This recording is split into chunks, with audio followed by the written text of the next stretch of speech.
Allah the Almighty, Allahu Allah, protect me and guide me, Allahu Allah, oh, to your love and mercy, Allahu Allah. Ya Allah, don't deprive me. Al-Ajah Shareefah Andu, the CEO of Arabel.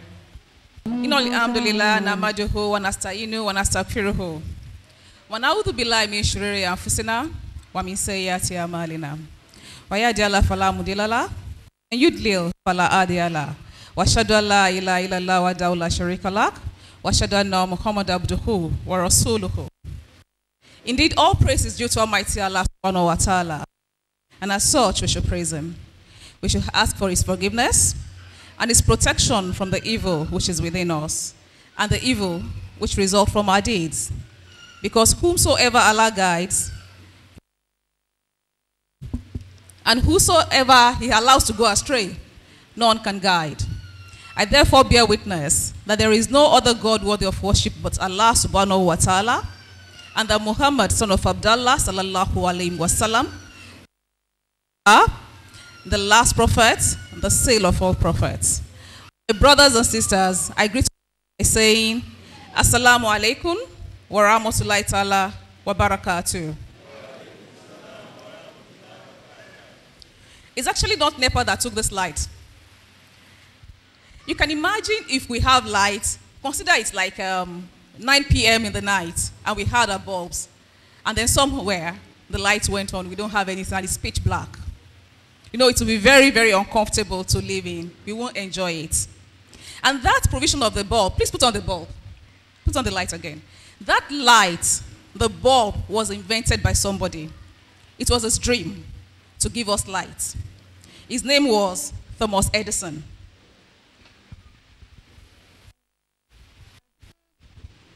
Thomas Edison was an American inventor, born in 1847, and he died in 1931. But before he died, he knew he had to do something for the world. He had to give us something. And he gave us the gift of the bulb. So we have light. And so my topic today is about dreaming. Dreaming and acting. Dream it, act it. And by the way, Thomas Edison was actually partially deaf. But his limitation didn't even stop him from doing something so monumental. Another person I would like to talk to you about is George Eastman. He was the founder of Kodak. In 1888, that's about 115 years ago, he started the Kodak company. They are into health equipment, direct imaging, all of those to help mankind. These are people who dreamt. And I will ask 3 volunteers here. I have 3 volunteers to tell me their dreams, or to tell us their dreams. Are you telling me that we are all dreamless? I'm sure we all have dreams within us, what we want to achieve, what we want to do. You are keeping it like Brother Lukman said, that I don't want people to know my idea, I don't want to know them to know what I'm thinking of. But really, it shouldn't work that way. When I started Arabel on November 5, 1998, that's about 15 years now, I just thought I wanted to do something different, and I started it. And I heard people telling me, oh, I've always wanted to have an Islamic shop. But then I did it.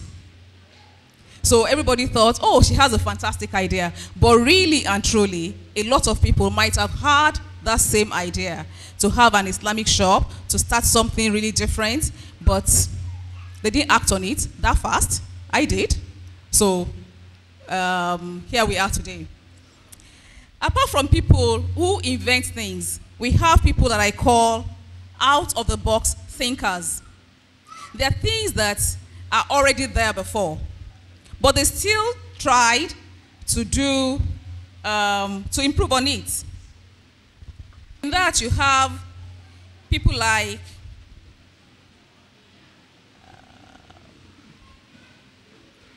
Richard Branson. I'm sure everybody knows about the Virgin franchise, Virgin Music, Virgin everything.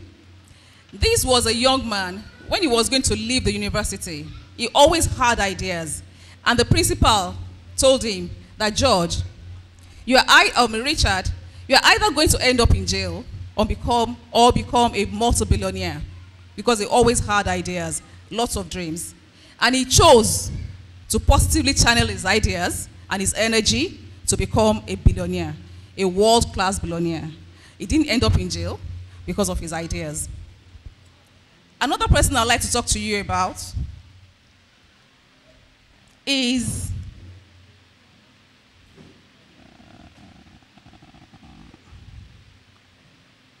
Professor Muhammad Yunus. I'm sure a lot of you have heard about the Grameen Bank in Bangladesh.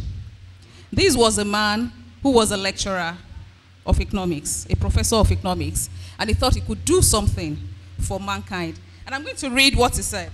He said, "Beloved owners and honored members of Grameen Bank, 35 years ago, I did not know that I would start a bank and that I would lend to poor people, especially to poor rural women.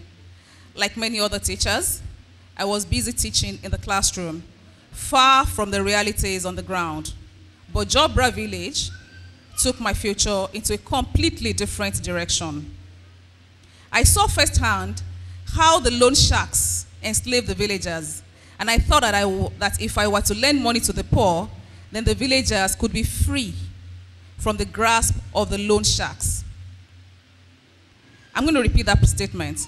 He said, if I were to lend money to the poor, then the villagers could be free from the grasp of the loan sharks. That is what I did, and I never imagined that this would become my calling in life. I learned a lot sitting and talking with the women of Jobra. I came to know about things which I had never imagined. I longed to do whatever I could to help them. I thought it would be here. Is it showing? Okay. Now the last sentence was, I longed to do whatever I could to help them. So when you have a dream, it's not just having a dream for dream's sake, that I want to be the biggest, I want to be the richest man in the world.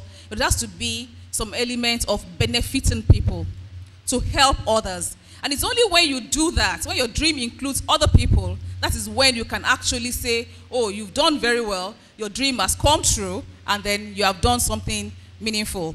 So if you want to, if you're doing, I'm going to use Arabel again. If you're going to do Arabel just to make money and not benefit people, then it's not really, really worth it. But if you have an Arabel, and then you're able to put smile on people's faces, you have some decorations that people can look at and say, oh, my house is beautiful, and then, you know, they derive joy from it, then that is meaningful. Like Brother Lukman is doing, he doesn't just want to have an AIC. Is anybody paying for this iftar? Is anybody paying for iftar? Are they paying? So it's free. So for somebody to say, I want to feed people, that takes courage. That's a big dream. And I'm sure individually too, we can try to do things like that. When you start your company, I'm like, okay, if I make it, I'm going to benefit others. Before you know it, or however, Allah subhanahu wa ta'ala will make sure that that dream and that venture progresses and is a success, so that you can actually bless others. So that is what I want us to take with us. Help others. That is the most important thing. Now, for dream makers, for you to have the key, I call them the keys to success if you're having a dream.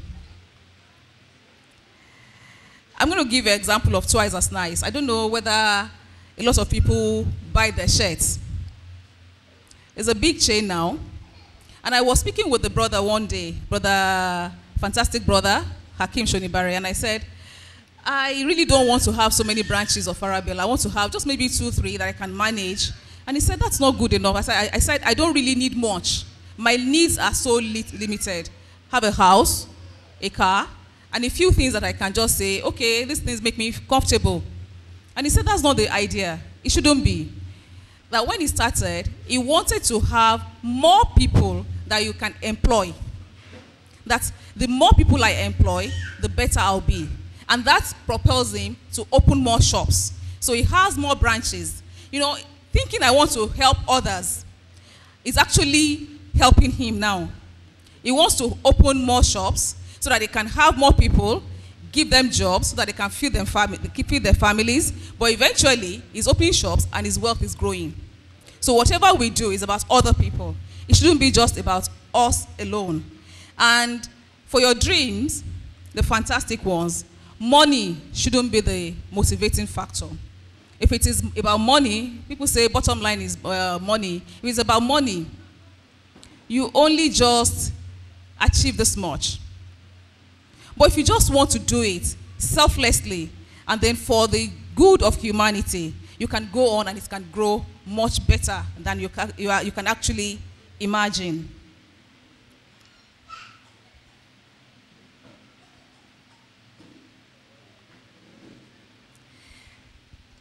Prerequisites to success.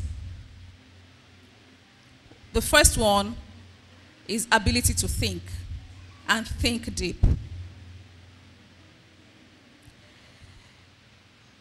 What I said earlier was about procrastination. That, oh, I have a dream, but I don't know how to go about it, and I don't know what to do. You have to just act on it.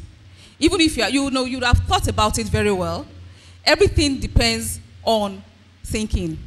Prophet Ibrahim alayhi salatu wasalam, our forefather and the father of this faith, he was always asking because of thinking. He thought, is my God the sun? Is my sun the moon? Is my sun? Sorry, it was the star first, then the moon, then the sun. But it was that thinking because it didn't apply. You know, a lot of people were there during his time, but they were just worshiping idols, worshiping sticks and stones and stuff like that. But he thought things should be deeper than this. So the first thing you have to do is deep thoughts. Put your ideas on paper and never let them go. Just keep on going back to them. When you dream, you just don't dream and then just throw it away and do other things. I hear a lot of people when they say, what business is going on now? Where can we make money? Or which is the business that is doing well? And I just find that very, very amusing. Because I think whatever you want to do must actually come from you. You must know what you want to do, what is good for you, what you have a passion for. So the first thing is to think and think and think and think deep about it. And once you've gotten to that point where you know that you really are sure about this thing, then you act on it. No procrastination. Because 110 people, 1,001 people are thinking the same thing too, and they might just hit it, and then you're like, oh, I should have done it. And there's nothing so upsetting than regretting that I should have done it. Then you have to be focused. Once you have that dream, you have to be focused and determined. I call something stick-to-itive attitude.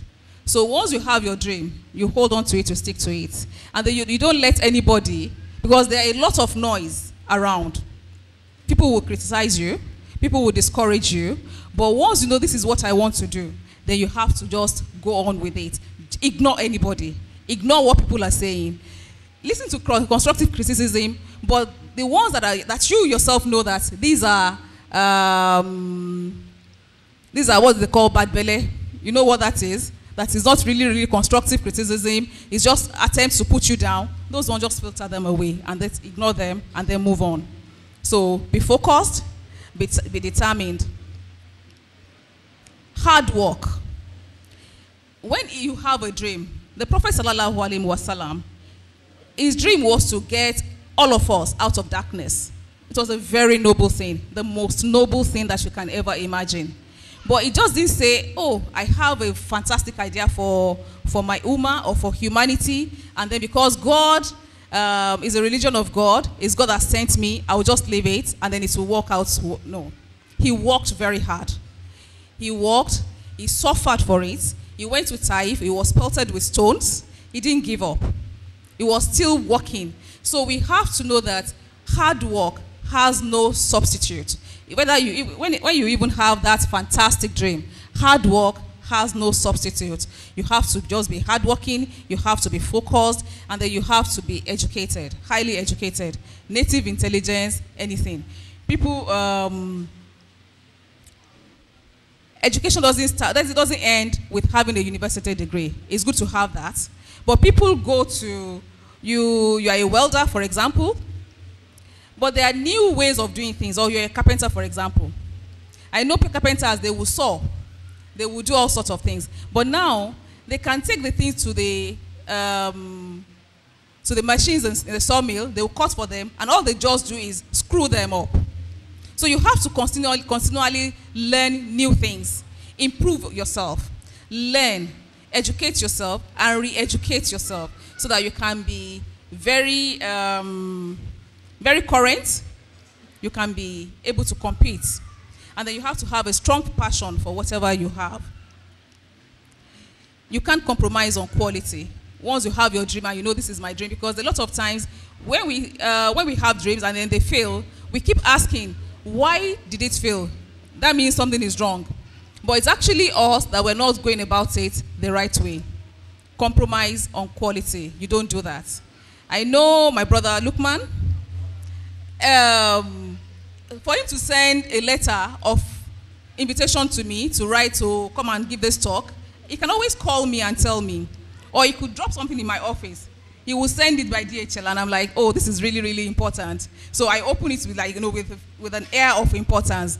This morning, somebody sent me a text that he wishes me luck in my talk in Egbeda, that he won't be able to come. And I'm like, how did he know? And that was Admiral Ayila. And I was like, oh, so he can get to all those places. That is a Lukman for you. He will make sure that he doesn't compromise on quality. He wants the right people to be there. He wants everything. So he will go the extra length, and that is what we should do. As Muslims, we can't afford to do something half measure. Whatever we do because we're Muslims, we must go the extra mile. In our dreams, in our dealings, our actions, we have to always go the extra mile. All praises and gratitude is due to Allah subhanahu wa ta'ala, the controller of all affairs. Admonition Islamic Center hereby expresses solidarity with Nigerians at this critical moment of our nationhood due to the scourge of COVID-19 globally. We especially feel for the Muslim Ummah, who from all indications will have to start the 2020 Ramadan season in complete lockdown. There won't be Tarawih, no physical tafsir sessions, no joint iftar, no itikaf, and possibly no Eid al-Fitr prayers. For the same reason, the AIC is supposed to be 10 years this year, and arrangements have been concluded to feature 10 guest speakers for 10 hours at the prestigious National Art Theatre Igomu, Lagos on Saturday 2nd May 2020. But by Allah's will, it will not hold again. We take solace in the fact that Allah is the best of all planners, and He alone knows best. We beseech Allah to spare our lives till next year's Ramadan 2021, inshallah. We pray for Allah's forgiveness, that Allah heals the world, put an end to this pandemic, and give us the privilege to be together for His sake again, to witness more Ramadan in good health. Ameen. Inshallah, our focus this 2020 Ramadan in our own little way is to provide foodstuffs to the fasting Muslims who are in need. May your rewards be great with Allah as you join us to make this dream a reality. For inquiries, call 0802-335-5870, 0808-690-5870, or 0708-378-7920. Account details: Admonition Islamic Center, Bank, Sterling Bank, account number 050-021-1796. Lukman Adekombi for AIC. Ramadan Mubarak. Ramadan, Ramadan, ya Habib. And we shouldn't be afraid to stand alone. Because once you have your dream, and it's a fantastic one, you will see people who will criticize you, who will be so unhappy. Some people will think they're friends, but they might not be happy about it. So you have to have the ability to just ignore some things. On Monday, I think on Tuesday, we started pasting the Ramadan messages all over. Then a friend of mine called me and said, I saw some decorations on Eco Bridge, and they were so tacky, they were falling down, and they tell your people to do it very well. And I'm like, my people have not even gotten to Eco Bridge. Where they stopped at that particular time was, I think, Alaka. So they hadn't gone to Eco Bridge. So where did she see the tacky flags from? So I asked. So later she said, oh, she was sorry that it was Mama Mogaji's flags that she saw there, and it was falling down. Understandably, that had been there for about 3 weeks, so it could be falling down. But instinctively, she said she thought it would be mine that is tacky. So the people around me were like, that's a very negative thing. She was already criticizing you when your things were not there. But I took it positive. I said maybe she was expecting that any flag she sees during Ramadan will be mine. So that gave me confidence, and I just went on. So I didn't feel bad, and she's still my very good friend. But whatever, whether it's negative or positive she meant, I took it positive. And I just moved on. So that is the ability that we should always have. Ability to just move on, to be able to stand alone and stand strong and stand firm, because we know that we're Muslims, we have unshakable faith in Allah subhanahu wa ta'ala, and then we know that it will be there for us.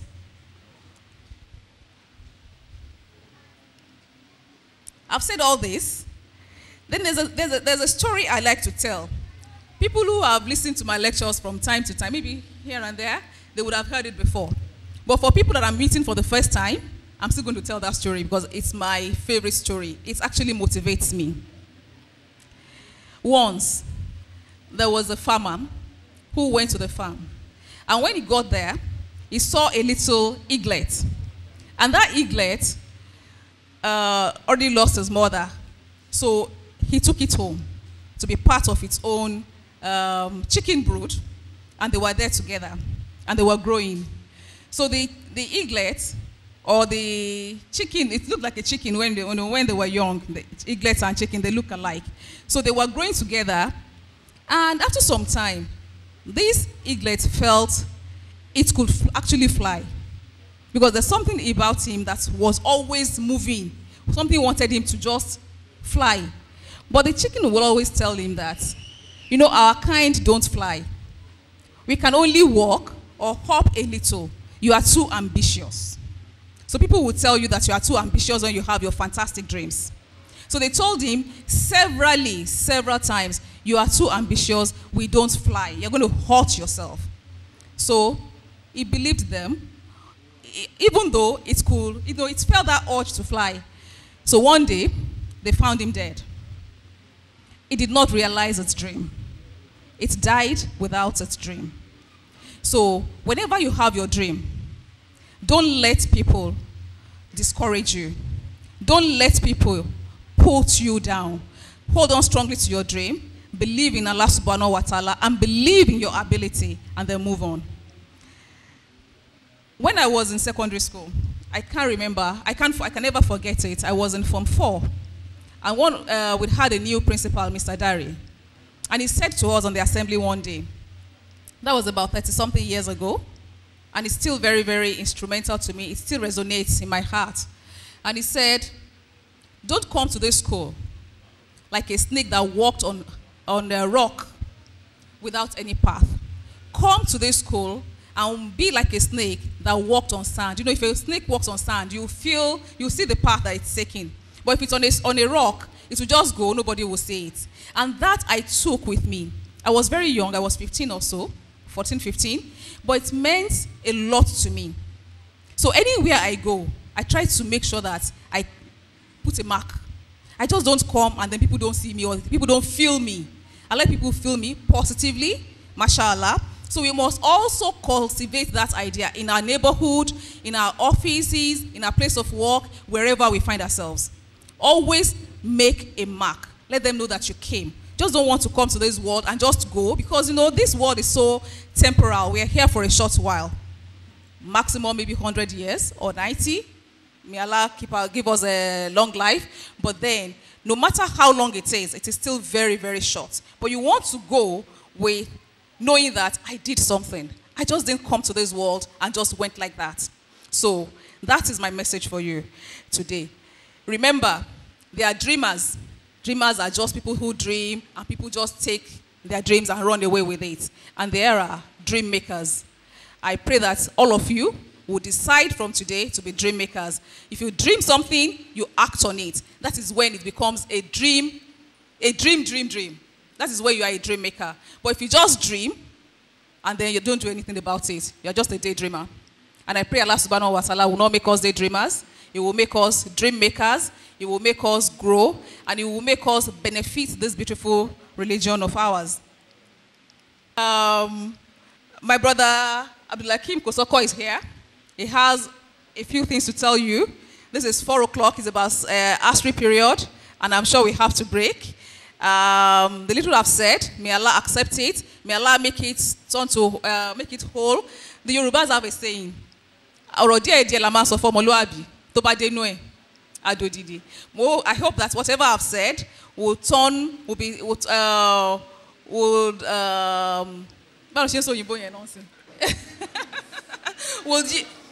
exactly, thank you. Will be fruitful, will yield fruit, and it will benefit us as human beings, will benefit this ummah and humanity as well. May Allah subhanahu wa ta'ala make us see many more Ramadan. May He bless our brother that has facilitated this beautiful gathering. May all of us have lots of barakah and tawfiq in this Ramadan. May the sick among us be given shifa by Allah subhanahu wa ta'ala. Assalamu alaikum wa rahmatullahi ta'ala wa barakatuh. Who is Al-Mannan? Thank Hajiah Shareefah Andu for that beautiful presentation. She has taken us from dreaming to acting, and a few highlights of what she said. She has advised us to channel our ideas positively, but also encouraged us to help others, and she has told us to imbibe and stick to its attitude. And she also said hard work has no substitute. We should endeavor to be very hardworking in actualizing our dreams. We're very grateful for your presence. Also, if you look around this hall, I'm sure you can see some, aside from the decoration, you can see some Ramadan touches. I'm sure you can see them, right? These are any responses. We can see them. The green, the crest, isn't it beautiful? We all love it, we like it.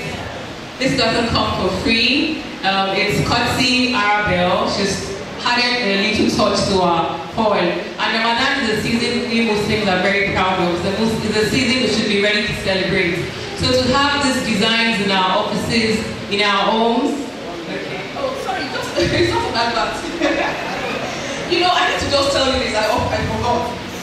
A lot of times, I try to see where there's a need. When there's a need, I try to fill it.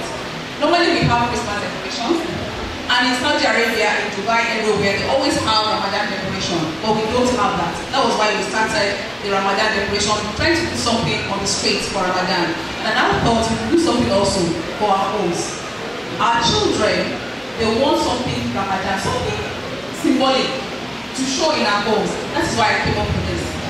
And I think it's very beautiful. MashaAllah. Thank you. Thank you very much. So, because I remember a long time ago, when I was not, I didn't have this Islamic, about this Islamic. I remember like about maybe 20 years ago, I would also buy a Christmas tree and decorate my home, because that was what everybody was doing. And I'm sure many people are still doing that, most things today. So this is an opportunity for us to do something also for ourselves. We can always tell people, we don't have to do this. Anybody that has any other idea can be thinking of what else can I do to start that, and it can be actually a very huge industry.